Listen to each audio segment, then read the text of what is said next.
beige. And I love it. It's got white beads on it. It's so much fun. Well, what did you remember? But it caught my eye. So this is I think it was on the higher end. Good morning. I think Jonathan is trying to tell us something. Wait till she's 13.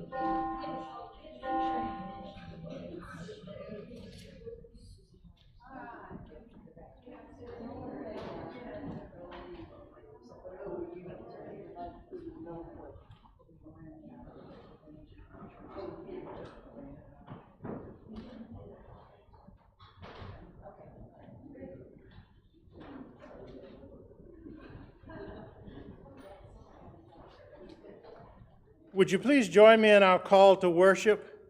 The grace of our Lord Jesus Christ, the love of God the Father, and the fellowship of the Holy Spirit be with you all. With loving kindness, God blesses our days.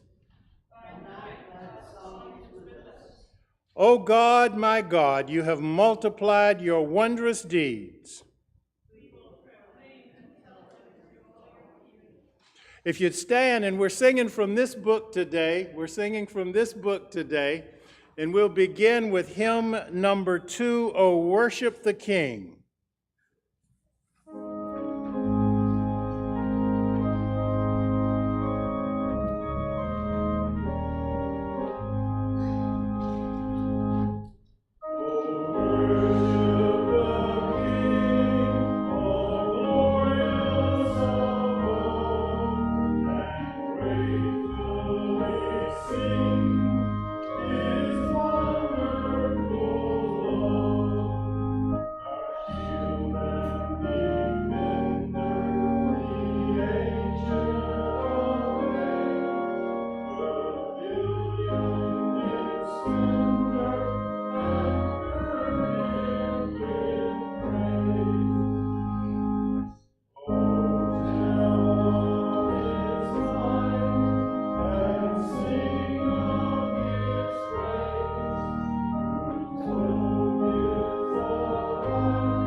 Seated.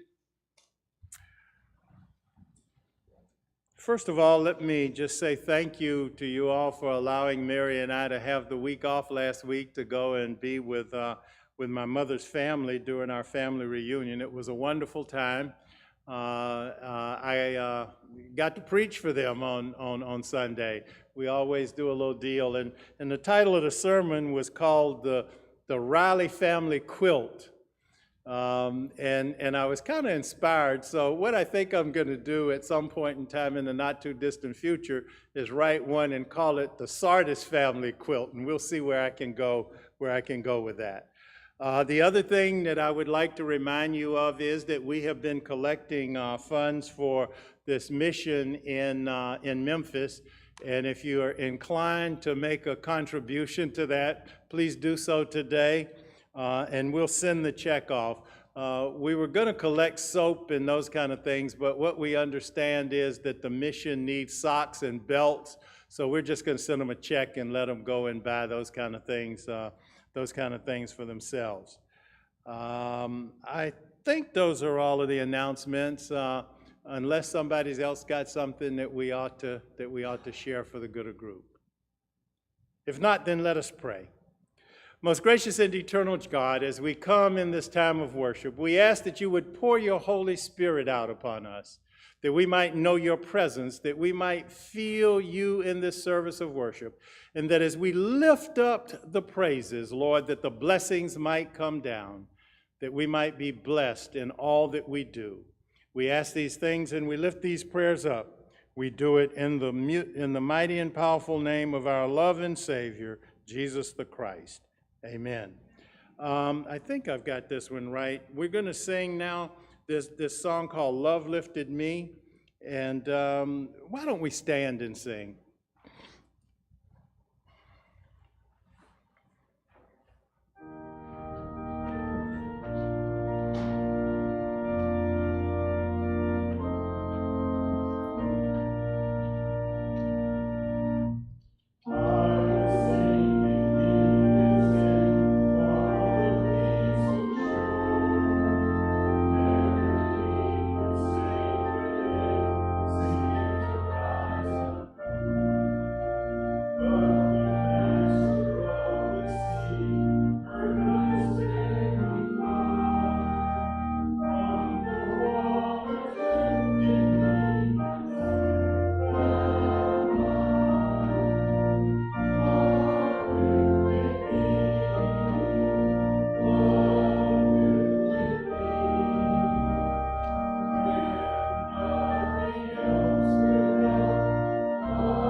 Please be seated.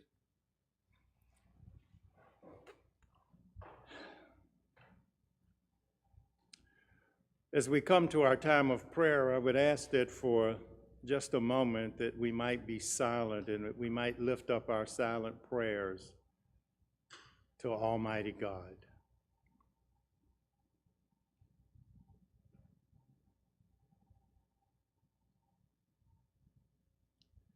Heavenly Father, as we come during this time of worship, we come with an attitude of prayer.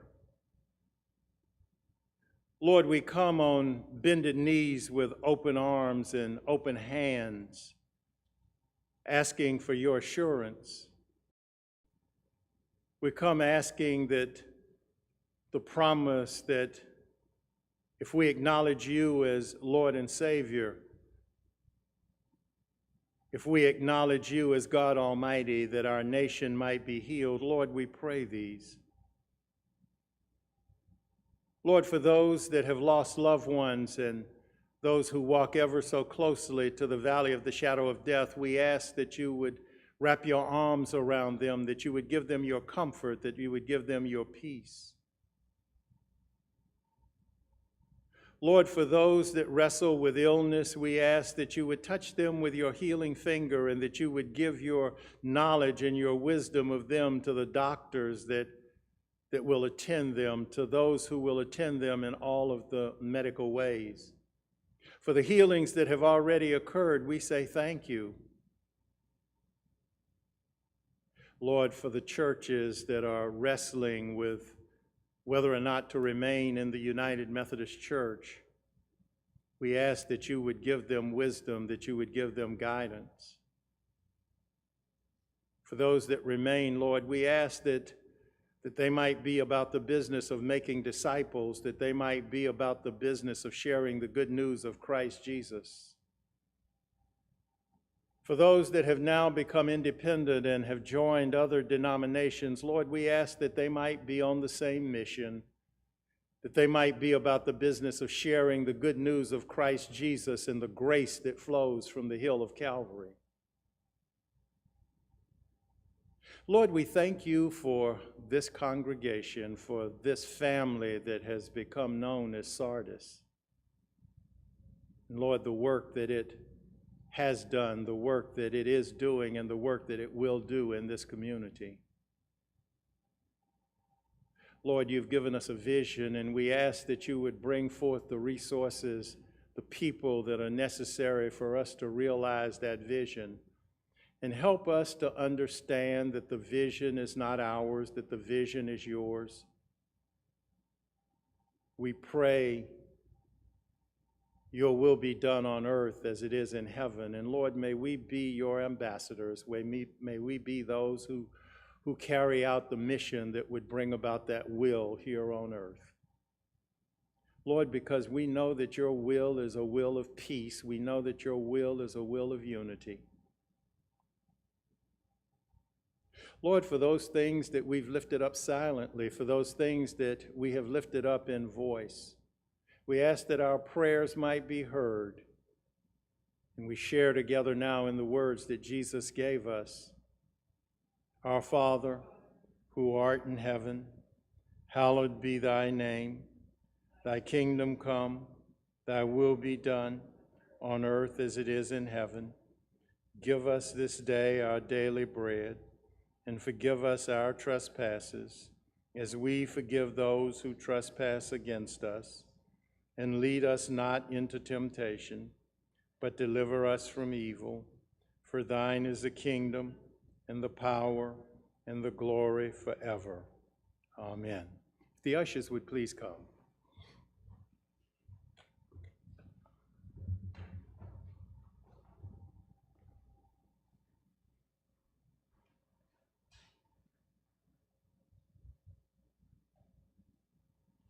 Lord God, we give back to you out of that you have bountifully shared on us.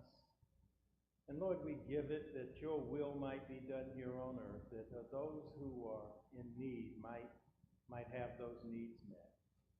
Lord, we thank you for your bounty. We ask all of these things and do all of these things in Christ's name. Amen.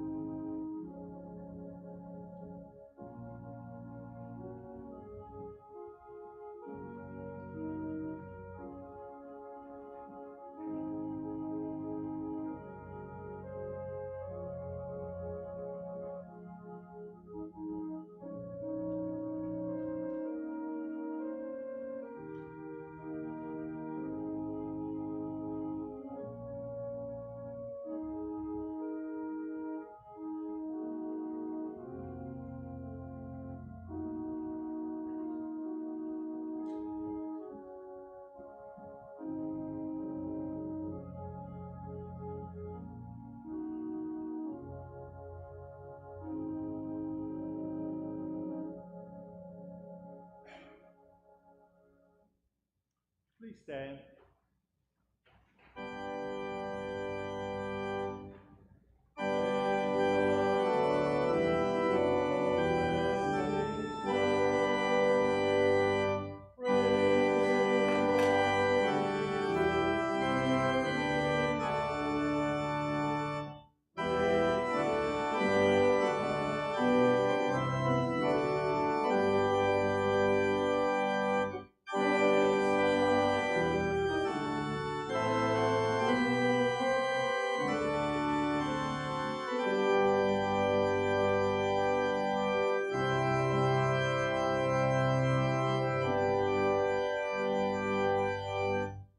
If you'd remain standing as we affirm our faith together.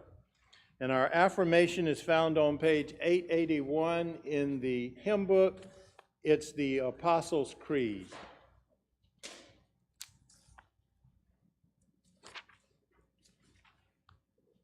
Let us unite in this historic confession of the Christian faith. I believe in God the Father Almighty, maker of heaven and earth, and in Jesus Christ, his only Son, our Lord, who was conceived by the Holy Spirit, born of the Virgin Mary, suffered under Pontius Pilate, was crucified, dead, and buried. The third day he arose from the dead. He ascended into heaven and sitteth at the right hand of God the Father Almighty. From thence he shall come to judge the quick and the dead.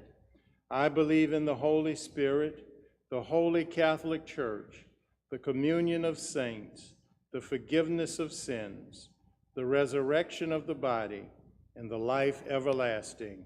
Amen. If we'd sing together now verses 1, 2, and 4 of hymn number 87, We're Marching to Zion. And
be seated.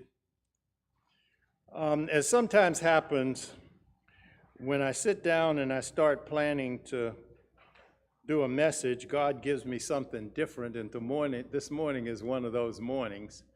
So we're not going to hear God plus one is a majority.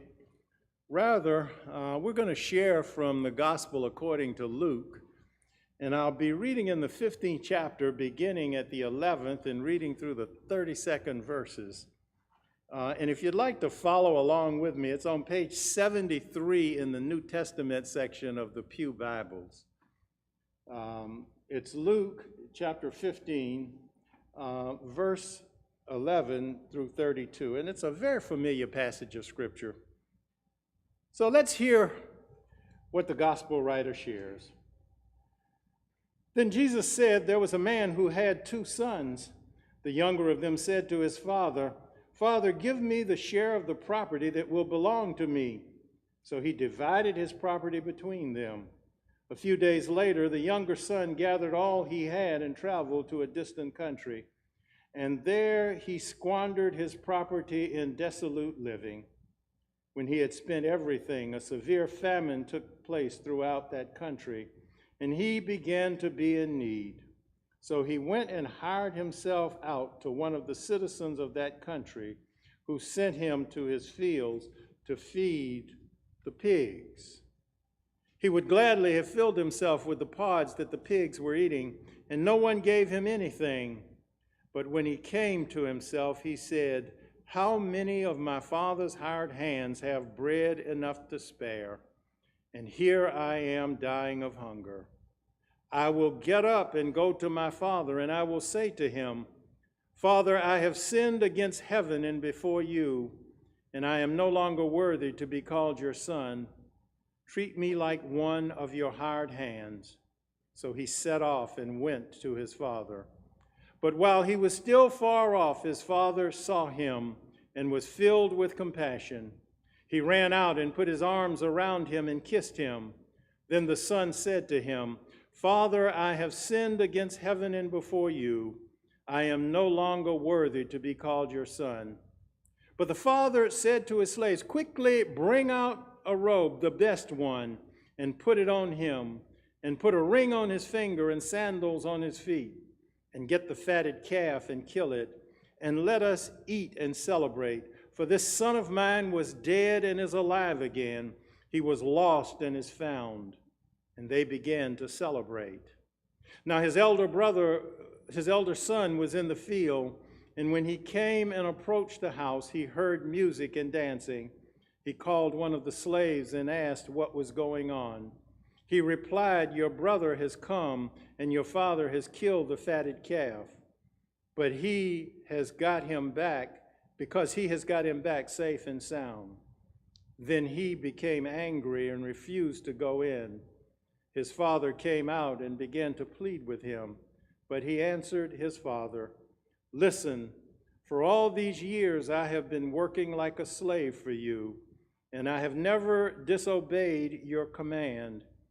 Yet you have never given me even a young goat, so that I might celebrate with my friends. But when this son of yours came back, who has devoured your property with prostitutes, you killed the fatted calf for him. Then the father said to him, Son, you are always with me, and all that is mine is yours. But we had to celebrate and rejoice, because this brother of yours was dead and has come to life. He was lost and has been found. The word of God for the people of God.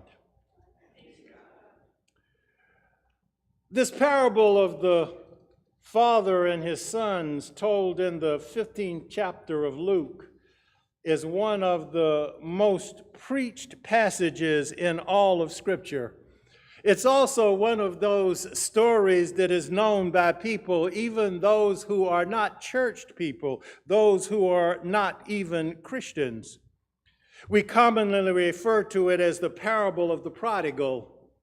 However, this is not a very good name for it, or at least it's not very accurate.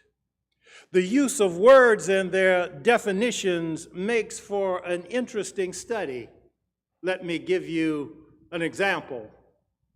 I can remember teaching a confirmation class, and we began to talk about the history of the church, and one of the things that came up was the subject of martyrs, and I shared with them that Stephen was the first martyr recorded in the book of Acts, and the scriptures, as I read them, says that he was stoned. And one of the students raised their hand and said to me, "Stoned on what?" It's all about the words. If I were to have asked you some 20 years ago what click-on meant, nobody would have known what click-on meant, but I would assure you that each and every one of you today knows exactly what click-on means and how that works. You see, words come into and leave our language, and their meanings are changed by how society as a whole uses and understands them. So it is with this word prodigal. In the modern vernacular, this word has come to be synonymous with words like wayward and lost. But if you look in the dictionary, lost is not one of the definitions. Don't get me wrong, I'm not suggesting to you that I don't think that this son was lost. What I'm trying to say is that prodigal is not a good adjective to describe what is happening. The definition of prodigal would be more accurately one who is recklessly extravagant. Wesley's online dictionary includes words like lavish and luxuriant, yielding abundantly. So perhaps we might think of the one that we call prodigal because the Bible says that he spent all that he had in desolate living. In our common language, wherever this son went, the party was on, and he was the one that sponsored it. You know, the word prodigal fits the behavior of the son, but the story is about a lot more than that. There's another reckless extravagance at work in this parable, an extravagance of love, and therefore we are prompted to ask the question in this parable that Jesus shares, who is the real prodigal? What Jesus is illustrating for the Pharisees and the teachers of the law was not what sinners was like. They had a good understanding of that. Rather, what Jesus was saying, what he was illustrating for them is what God is like. Let's review for a minute. This is a father with two sons, and the younger of the two basically tells the father, "Drop dead." That's what the request means. In actuality, the word that was translated property in the Greek is the word bios, and it literally means living. So let me break this request down for you. Dad, I'm sorry, but alive, you are of no value to me. I'd rather you were dead so that I could get what's coming to me. Since you haven't done me the favor of dying yet, just go ahead and give it to me now, and I'll be on my way. We can think of a lot of words that describe the attitude of this son, words like greedy and selfish, words like insolent and disgraceful. But these words are only a symptom of the real problem that exists. He wouldn't be able to say such things to his father if there weren't something more, something worse going on here. It's not that he just doesn't love his dad anymore. It's that he has completely rejected him and wants nothing more to do with him. The heart-wrenching problem here is that the son's relationship with the father is completely broken. Let me ask you a question. When you had mothers and fathers around, could you imagine in any way saying things like that to your mother or your father? I certainly hope not. There were times I didn't agree with my dad, but I would never have done what happens in this parable. I'm certain that it's no surprise to anyone that the father in this parable represents God, and in essence, that is what we say to him every time we choose to go our own way instead of the way that he directs. We prayed this morning, "Thy will be done on earth as it is in heaven," but it begs the question, do we really mean that? Are we not like the son when we squander the resources that God has given us, our money, our time, our talents, even our love? Broken commandments and broken laws are secondary. They're symptoms of a bigger problem, rejection of God. And let me be clear about this. Some of those that have studied with me know I like to say that sin never happens by accident. It's always an act of the will. Sin is when we make a conscious decision to do something that God has said not to do. It's rooted in our desire to do our own thing and to be our own person. We don't want God interfering in our lives. So what do we tell him? Give me my share of life. Give me my share of the wealth. Give me my share of the joy and happiness, and I'll get along just fine without you. And the thing that is interesting is that the master and the creator of the universe does exactly the same thing that the father did in that parable. He gives. He gives lavishly and recklessly. He gives us life. He gives us wealth. And like the son, we head off to a distant land looking for joy and happiness. And the irony in all of this is that what we don't realize is that the things that we are looking for are only truly found at home with God. And so, in the pig pen, we come to the end of Act 1 in this parable. But thank God that it's got an Act 2. And the Act 2 has a name, and that name is grace. And the concept of grace is very difficult for us as humans to grasp. We always want to do, we always want to earn our way, and somehow we tie our worth to our accomplishments. But let us come to the realization that our true worth is tied up in the willingness of Jesus to die for our sins. And the ramification of this is what makes it difficult. If I am saved by the grace that flows from Calvary, and that is the only means by which I have salvation, then there is nothing that God cannot ask of me. God's grace is free. But it's also costly, infinitely costly. Some of you may know the name Dietrich Bonhoeffer. He was a German theologian who took exception to what Hitler was doing and took exception to what was going on in the Third Reich. And he warned about the danger of what he called cheap grace, the teaching that stresses that because grace is free, it doesn't matter how we live. The solution to that problem is to focus on how seriously God takes sin and how he could only save us from it at an infinite cost to himself. I thought about this, and once again, the picture of the Father giving came to mind. Hear these words that we find so very familiar. God so loved the world that he gave his only begotten Son. How great is the love that the Father has lavished on us, that we should be called children of God, and that is what we are. This is how we know what love is. Jesus Christ laid down his life for us. As I think about the reckless extravagance of God reflected in these passages of Scripture,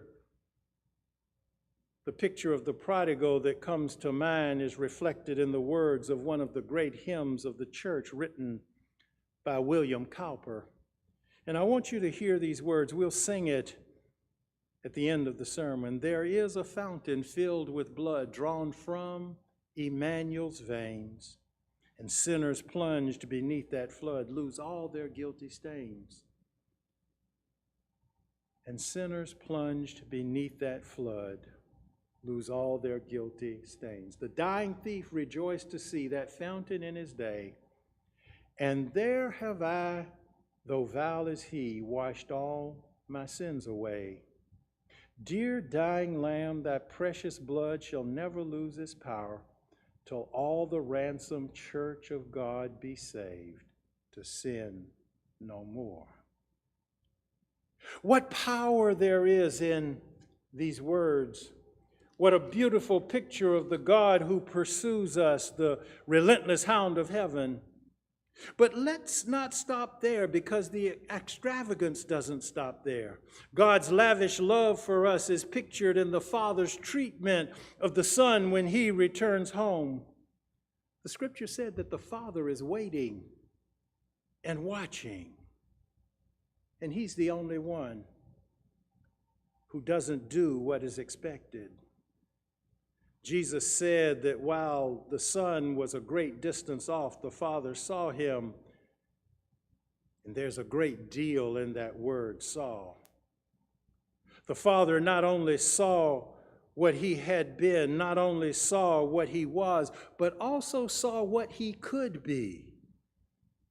God has a way of seeing men and women that you and I can't, and he is recklessly lavish with them, just as he is recklessly lavish with us. But what happens next is even more amazing. And let us just understand the impact of what's happening. Picture the Son covered with mud from the pigsty. The Hebrew word would have been unclean. The Son was all that a Jew didn't want to be. And yet, the Father runs out and meets him, embraces him with a great hug.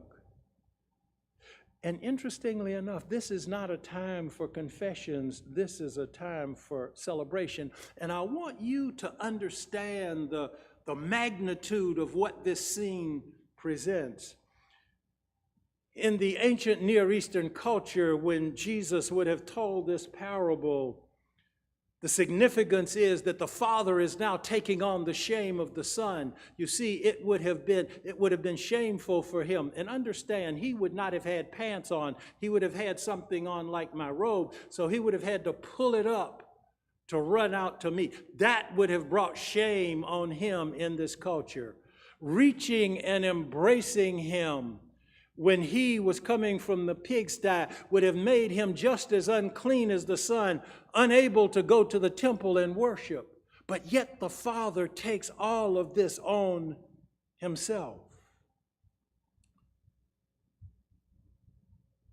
And what Jesus is telling us is that in the cross, God has taken on our shame and our sin. The broken relationship has been repaired, and the status in the house of the Son is restored. No price to pay, nothing held back, because the Father loved the Son. Not only that, killed the fatted calf. The Father says, remember the party that the Son was looking for? Well, now it's on, but it's happening at home. Let me see if I can give you an idea of what this might be like. Anybody remember Bernie Madoff? Anybody remember him? Yeah? Well, this would be like taking him back and making him your financial advisor and your investor again. That's what's going on here. if you did that, what would people call you? Reckless? Extravagant? Foolish? But this is what God does with you and I each and every day. In the first chapter of Paul's first letter to the church at Corinth, Paul reminds us of the nature of God. Here's what he says. The message of the cross is foolishness to those who are perishing. But to us who are being saved, it is the power of God.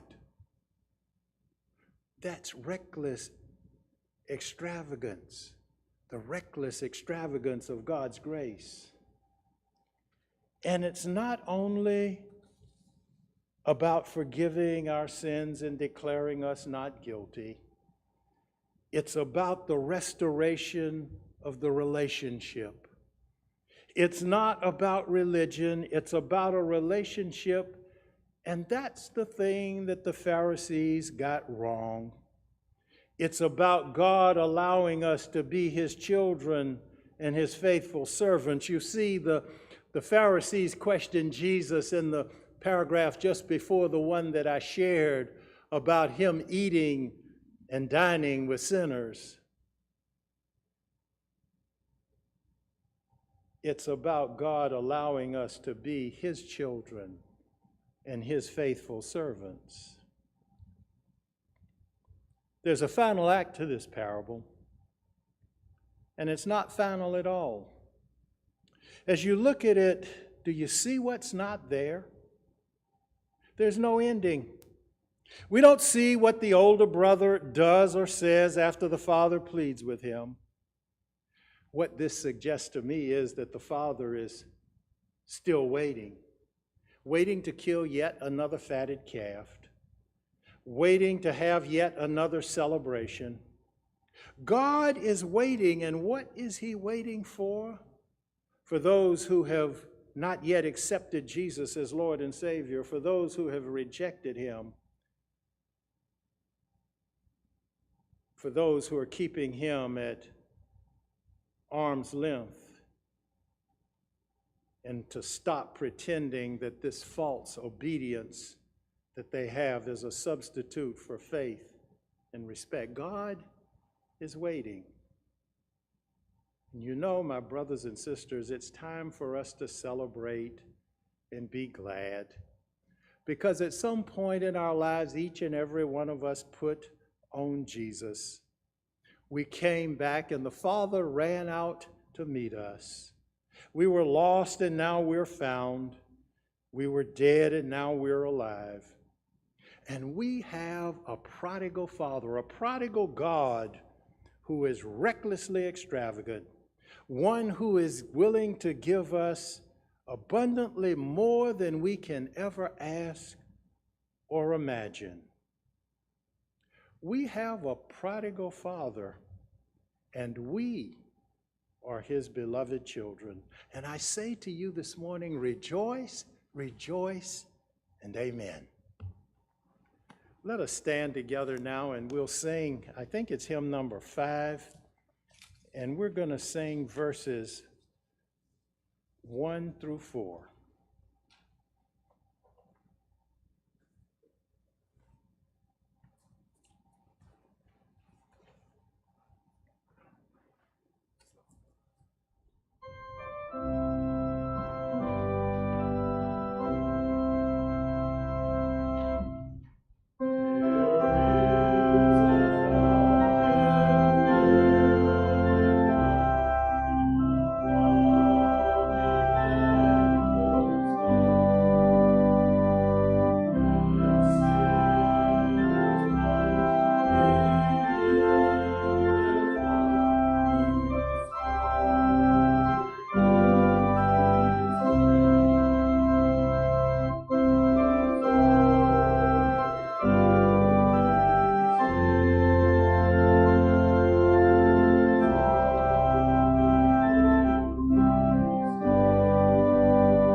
And now to him who is able to prevent us from falling, to him who is able to present us spotless before the throne of Almighty God, may his peace, his power, and the sweet communion of his Holy Spirit rest, rule, and abide with us both now and forever. Amen. Would you please be seated? The ushers would come.